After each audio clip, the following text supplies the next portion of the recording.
Luna Snow has taken the stage in Marvel Rivals and has already become a fan favorite. But do you know how she came to be a hero?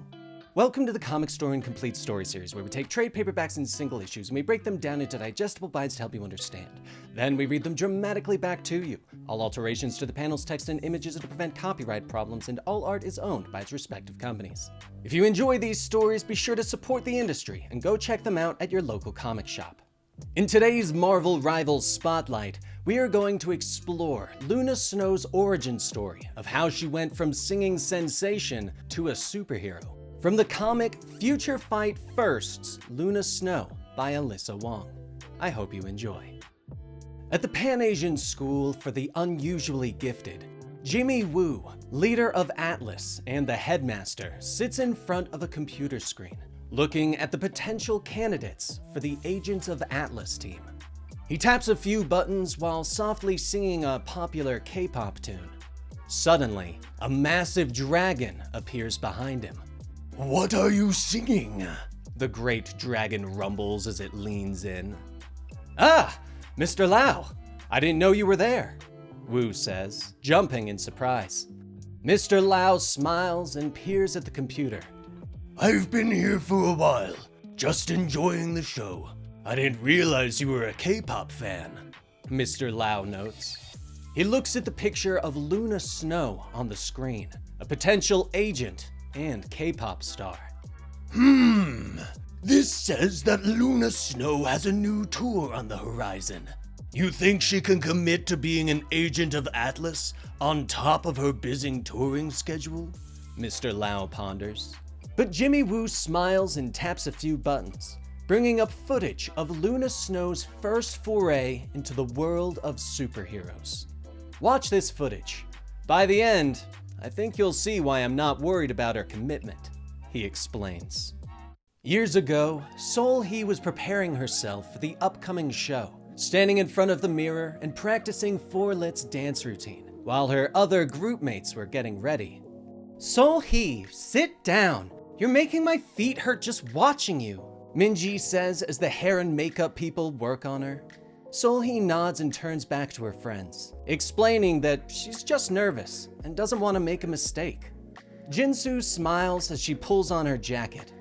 "We all train hard, but you treat it like a martial art," she says. "I wish it were a martial art, then I could just punch my doubts in the face," Sol Hee tells them. Haewon comes over and pats her on the shoulder. "You're going to do great. You know the set by heart. By the end of the night, they'll be chanting your name," she promises. The rest of the group jump up and start chanting Sol Hee's stage name. "Luna! Luna! Luna!" until Sol Hee puts up her hands and tells them to stop. "Come on, guys, I'm still not used to that," she shouts with a smile. Everyone sits down for hair and makeup, but Sol Hee is still nervous about their first major performance. "I know what always makes you feel better. Practice," Minji says with a smile. Staring into the mirror, the girls start singing, bringing looks of awe and surprise from the hair and makeup people around them. One by one, the girls join in until every member of Forlit is singing along. Sol Hee smiles at her friends, her mind flashing back to when she didn't really have anyone. Her parents died when she was very young, and she went and lived with her grandmother. It was at her grandmother's house where she first saw snow. Little Sol Hee stared out the window in fascination as the puffy white flakes fell from the sky. "They like to dance with their friends, just like you," her grandmother had said with a smile. It was later that Sol Hee decided that she wanted to try out and become a Korean idol and dance on stage, and her grandmother supported her. Though she lacked confidence when she first stepped before the judges, they were shocked at her natural talent and how well she performed to music. "We are signing her right now," the judges agreed quickly. Soon, Sol Hee was put into training to become one of the Korean idols, which involved long hours of dance classes and practice. Sol Hee felt all alone when she was away from her grandmother, but she knew that she was doing the right thing. But some of the other girls weren't the nicest and elbowed her during practice. That was when she met her friends. Sol-hee had been knocked down, but when she looked up, Hae-won was holding out a hand to help her up. "Hey, are you alright?" she asked with a smile. Min-ji and Jin-soo at her back.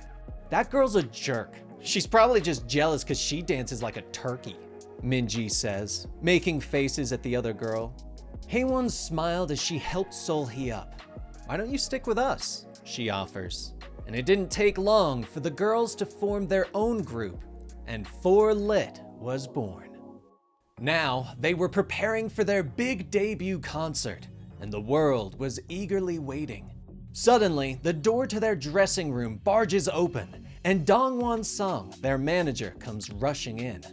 "Girls, 15 minutes before the concert starts! You should see the crowd gathering outside! You're blowing up on social media!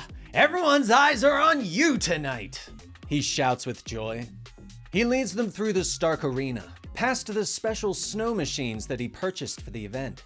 "These machines are state-of-the-art. The fans won't believe the special effects," he tells the girls. Sol-hee looks at the strange equipment. "Amazing! Did you get them from Tony Stark?" she asks. Their manager shakes his head, remembering the shadowy woman who rented them to him for cheap. Not exactly. That wasn't in the budget. But I found a very reputable retailer," he explains. Shortly, the concert has begun. Snow begins to fall from the ceiling as the lights come on and the girls start singing. The lights flash around them as they step on stage and begin to dance. And the crowd cheers and goes crazy, chanting their names. But backstage, the door to the special effects booth bursts open, and a tall woman enters. She knocks aside the stagehand and takes control as her AIM soldiers rush in behind her. The Joro Spider smiles as she taps her comms. Her agents inform her that the Trojan Horse program in the snow machines has shut down all the arena security. "Good. You may proceed on my mark," she says with a smile as she glances down at the computer systems that run the entire arena. The Stark Arena runs on cold fusion energy. Imagine what good that kind of technology could do in the hands of AIM, instead of powering little light shows like this. Jay says to her soldiers, who merely nod at their armored leader. She waves them away. "Find the stabilizer cores and take them. I'll buy us time," she orders. She slams her hands against the console and sends an electrical charge through the system. On stage, the girls are still singing and dancing, but the lights pop overhead and sparks begin to fly. Sol-hee looks up in shock as the light suddenly begins to fall. She moves fast, pushing Hae-won out of the way into safety. "Are you okay?" Sol-hee asks as she helps Hae-won to her feet. They both turn as the Joro Spider and her soldiers step out onto the stage. "Apologies for interrupting the concert, everyone. Just stay calm and don't move. Follow our orders, and no one needs to get hurt tonight," she orders everyone. Sol-hee looks on in shock as the AIM soldiers rush forward and zap her friends, stunning them and dropping them to the floor. "Keep them out of the way and put them where they can't cause trouble," Jay orders. Sol-hee tries to protect her friends, but the soldiers grab her. "Interesting. Bring her here," Jay orders. She looks down at the young woman. "I'm impressed by your courage. So as a reward, I'll let you stay conscious and watch your friends freeze to death." "Throw them in the cryo-reactor," Jay orders. The soldiers nod and drag the group over to the high-tech snow machines, throwing them inside the incredibly cold machines and locking the lid. "It'll be over before you know it," one of the soldiers laughed as the chamber closed. The machine is incredibly cold and her friends are unconscious. Sol-hee has no choice but to find a way out. She also needs to save her grandmother, who is in the crowd and watching with such pride. She looks around, hoping to find something. No handles, no seams. Who designed this thing? Sol-hee wonders out loud. The machine begins to spark, and the strange cold fusion tech begins to glow. When all of a sudden, the cryo engine explodes, bathing her in a strange blue energy. When the light faded, Seol-hee had been transformed. One eye was blue, and half her hair was white. "What is this?" she whispers in surprise, but the energy shoots from her, destroying the cryo-reactor and allowing her to escape. The AIM soldiers whirl in surprise as Seol-hee steps from the remains of the reactor. Ice and snow swirling around her as she turns her frosty gaze upon them. "I think it's time for you to go," she tells them as she raises a hand and hits them with a blast of ice. Her friends are awake and rushing behind her, shouting a warning as more soldiers raise their weapons and open fire. But Seol-hee creates a wall of ice to protect them. "Got it!" she shouts. "Is everyone okay?" Seol-hee asks.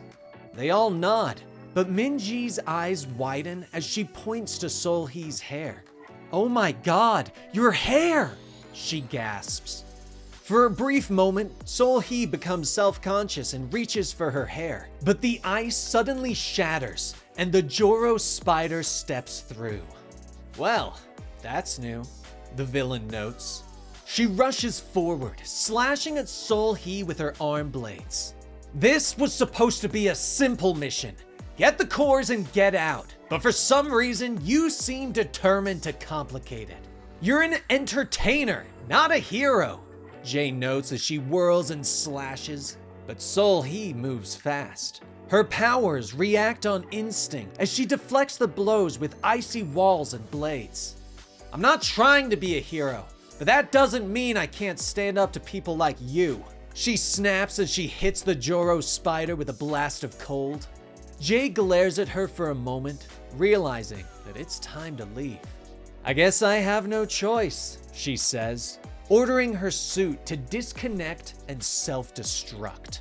Seol-hee's eyes widen in shock, and she throws up a massive ice wall to block the oncoming explosion. The ice holds for a moment before shattering, and when the smoke clears, the Joro spider and AIM agents are gone. "Is everyone okay?" Seol-hee asks as she turns back to her friends.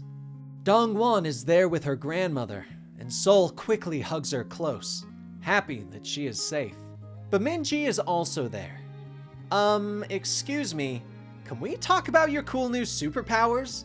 Ice spikes? Snowstorms? Shifting hair and eye colors?" Min-ji asks as she reaches for the white streak in Seol-hee's hair. "Okay, seriously, what happened to my hair?" Seol-hee asks. Dong-won snaps a picture and holds up his phone for her to see. "Oh my god, that's so cool!" Seol-hee shouts with joy. Suddenly, the crowd is behind her, chanting her stage name with some added flair. "Luna Snow! Luna Snow! Luna Snow!" they chant. Seol-hee is embarrassed, but Haewon is there by her side. "I told you they'd be chanting your name," she whispers. Seol-hee thinks about it for a moment and smiles. "Luna Snow. Yeah, that feels right," she says with a smile. And there you have it, the origin of Seol-hee, aka Luna Snow. What did you guys think of today's story? What Marvel Rivals character would you like to see a spotlight for here on the channel next? Let us know in the comments down below. Like and subscribe, and we will see you next time. Rest in peace, Benny.